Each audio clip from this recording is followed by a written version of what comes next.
Hey guys, welcome back to Trend Bars Entertainment. So, we previously reported on Molly-Mae being receiving loads of backlash for that interview she did, saying everyone has the same 24 hours in the day. Going back and watch that if you missed that. And today more stuff has unfolded, so we're gonna give you a quick update because it has been going off on the socials. Um, as well as lots of Love Islanders and YouTubers arguing over Molly-Mae, the interviewer himself, Stephen Bartlett, actually came to her defense. I'll put the statement on the screen, but in short, he's basically saying what she said isn't nowhere near like controversial compared to all the men who come on his podcast, and yet they don't get any of this hate, backlash, comments, all these things. But because it's a female, Molly-Mae, she's basically receiving this. Although it can be pointed out by fans that because of who she is and how she's known, that is the reason why people are discussing her and not really based on her gender.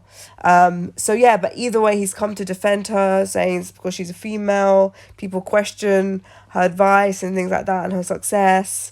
So definitely do say what you think about that comment down below.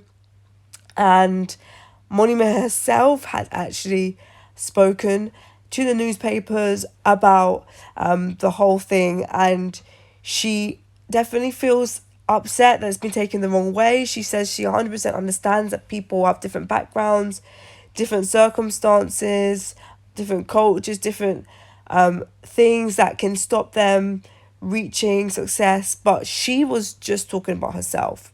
So this is Molly-Mae's defense, that the whole podcast interview was about her, only talking specifically about her life, her experiences, her circumstances. And she says the quote she said is a quote that inspires her, which is based on the quote, "We all have the same 24 hours in a day as Beyonce." So she says it's not her. She's quoting a different quote, someone else's quote. And she says it's just a quote that resonates with her, which motivates her, which has made her driven. It's not something she's thought of, basically. So she basically wants the blame kind of shifted off her. She's not telling everyone else that's how they should live. It's just the way she's lived, and she understands that she's different to other people are different to her. So that's it really in a nutshell in her defense. But as you can imagine, there's still so many people on socials, on Twitter, everywhere, who are still not happy.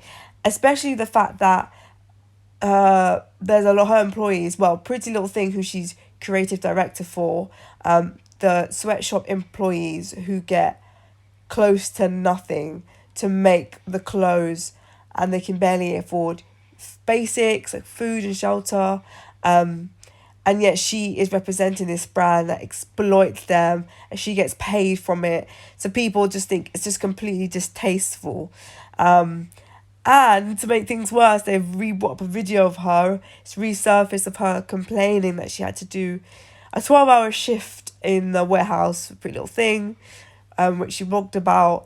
And people were saying, this girl's crying that she has to do 12-hour shift, but she claims that she works hard. So literally, people are just coming for her. People are not impressed. I feel like no matter what she does, she's just digging herself in a bigger, deeper hole at the moment. Because people just completely hate the interview that took place. So, guys, let me know. What do you think about this? Are people being too harsh on her? Or are they making really good, valid points? Should she have just not said any of this stuff and stayed humble? What do you think? Discuss down below. And thank you for watching.